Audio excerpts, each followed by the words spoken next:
畅爱旅行，玩家带你玩房车啊！我后边这辆就是上次给大家介绍过的一辆重改的 D-Max C 型的皮卡房车。上次说到了这辆车改了一个家用空调，也做了重点部位的保温隔热啊。所以今天呢，给大家拍一下这个空调的效能。它的制冷效果，它的能耗，我们带着这个温度计啊，给大家拍一个直观的视频，让大家有一个概念。其实上一次在讲这辆车整体改装的时候，我已经大概给大家测试了一下这个空调的情况，但是当时的条件啊，我认为不是很严谨，因为当时这个车是在我们那个工棚里边，第一阳光没有直射，第二的话，当天的气温其实也不够高啊。这辆车已经今天放在这儿晒了一天了啊，到现在已经是下午2点钟了。我们来看一下这辆车做完保温隔热以后，外面气温和里面气温能差多少度啊？那现在测试开始啊！先给大家看一下温度计，今天西安报的是28度，然后温度计上现在显示是31.1度，并且已经稳定下来了啊！现在是中午的2点钟，我们现在去车上看一下车里有多少度啊？一上车里啊，明显还是比较热的啊！现在温度计进来以后呢，它有一个升温的过程啊，现在已经31.7了，应该是。我们等等看它稳定下来能升到多少度啊？给大家介绍一下车内测试的条件，所有的门窗都是关紧的，但是呢，这个遮阳帘是没有拉上的，因为如果拉上遮阳帘的话，太阳辐射减少，那内部的温度可能会下降的更快啊。车顶的这个排风扇我是没有开的，是把它关住的。如果说你车内上来其实挺热的时候，你把这个排风扇打开，它能快速的把里面的热气抽走啊。但是今天我们就不开了，因为保证一个实验的严谨程度，包括就是我们就看空调的效果啊，不要去加其他的这些变量，所以说这个排风扇我也是没有开的。那现在模拟的其实就是一个白天我们需要采光，不关帘子，但是开空调把所有车窗都关掉的状态。为了保证测试的一个精准性啊，我们把这个表已经在车上放了20分钟了，因为这个温度上升需要一个过程啊。现在我观察了一下，基本上就是35.7度、35.8度，可能还会有小幅的上升。我们就按照36度来说啊，看一下啊，这辆车目前的一个太阳能的充电功率大概在73瓦、72瓦左右啊，70出头，我们就按照70瓦来计算。那现在我们就可以开始测试了啊，大家记住这个读数。然后我现在先用这个遥控器把空调打开，制冷，我们先开一个比较低的温度啊，18度左右，因为先要让它强力的制冷，然后把室内温度降下来，降下来以后呢，再去给它调到一个比较合适的温度，比如24呀、26度啊。从库仑计上看，目前功率是一直在攀升啊，现在500多瓦，让它攀升到一个固定的程度，全负荷运转的情况下，看一下它的功率，然后看一下室温的变化。开启空调大概6分钟啊，现在温度已经下降了有1度了，这个下降的还是比较快的。然后看一下目前的功率。840瓦加上太阳能缸充电的70瓦，大概功率是在900多瓦啊。那天测试的时候是在1000瓦，大致上是差不多的。然后给大家看一下这个空调，是一个格力的挂式1级能耗的空调，大1匹的啊。目前先听一下这个空调的一个运转的噪音啊，我要避开这个风。因为现在空调在我感知里啊，主要的噪音其实就是来源于它的这个吹风，因为我现在把风开到最强劲的状态啊，噪音状况目前就是这样，可以说比市面上房车主要装的这种大概80%到90%以上的顶置空调都要安静很多啊。除了室内机的噪音情况啊，我是很满意的。然后我们下去看一下室外机它这个噪音情况大概是什么情况啊。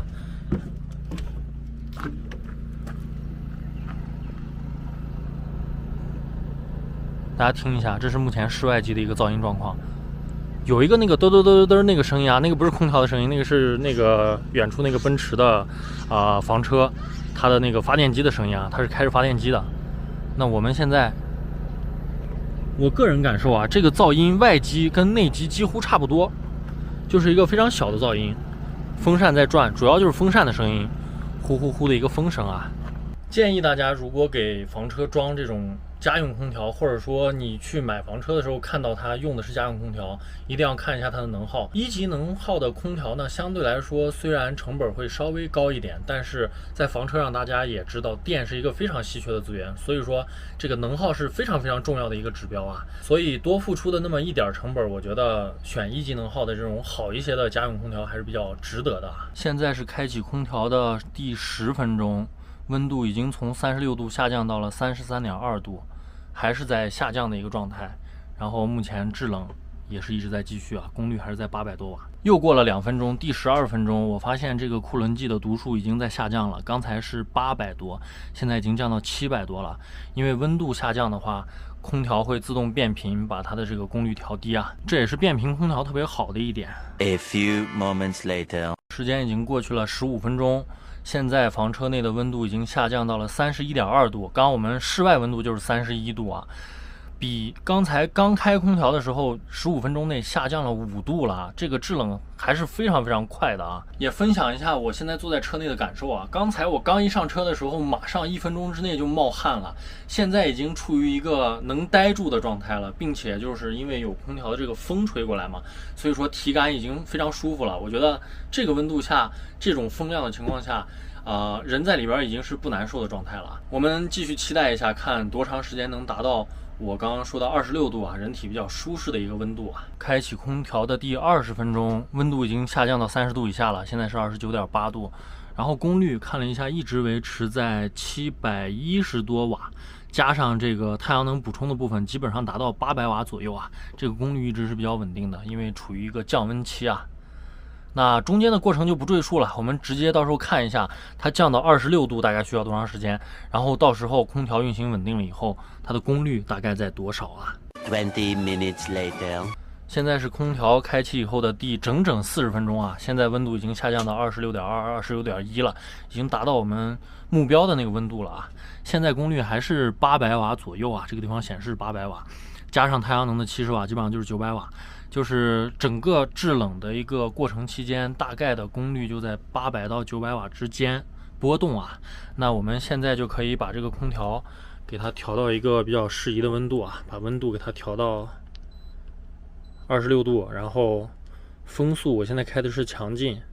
把风速给它调到一个3档吧，比较适中的一个风速。看看第一能不能维持住这个温度，第二就是这个功率一会儿会降到多大的功率啊。现在维持了5分钟了啊，在我调过空调以后，维持26度不变。然后呢，功率给大家看一下啊，130多瓦，将近140瓦，也就是说我们算上刚刚太阳能的那个70瓦，最多也就是200瓦左右啊，200瓦的一个待机功率。那这个能耗情况和制冷情况大家就有谱了啊。大概用了40分钟降到26度，从36度啊，相当于降了10度的一个幅度。然后能耗，能耗其实还在降，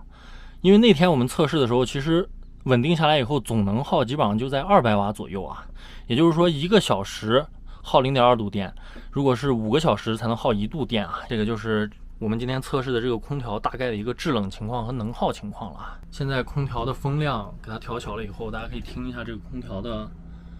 噪音。基本上是非常非常安静的，就是晚上睡觉也可以接受的一个噪音啊。温度现在降下来以后，我发现空调基本上处于一个停机的状态。大家看这个太阳能，刚刚我们看了是70瓦，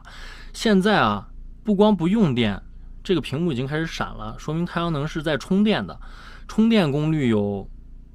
20-30瓦的样子。那今天的空调测试就到这儿结束了啊。总结一下今天空调的能耗测试还有制冷测试啊。制冷的话40分钟降了10度车内，然后能耗的话基本上前40分钟咱们就以800瓦来算啊，基本上可能用掉了半度多电，然后后期稳定了以后基本上能耗就在200瓦吧，因为我们算的是比较高的，大家刚刚也看到了，近乎空调是一个停机的状态，都不耗电的状态了啊，大概就是50瓦左右，但是中间呢它会不停的这个温度如果再升高的话它会又启动，所以说我们就以一个上限来算，200瓦的上限，也就是说一晚上如果按照10个小时来算的话，其实整个的能耗基本上就在2度电啊，我觉得这个就是能接受的了。如果你的车带的是一个，比如说这辆车啊，它其实带的是一个800的锂电，只不过刚刚那个库仑计上是没有校准的，800锂电将近10度电，那你如果这样算的话，光带这个空调晚上用的话，能用5个晚上啊。当然这个是一个比较理想的状况，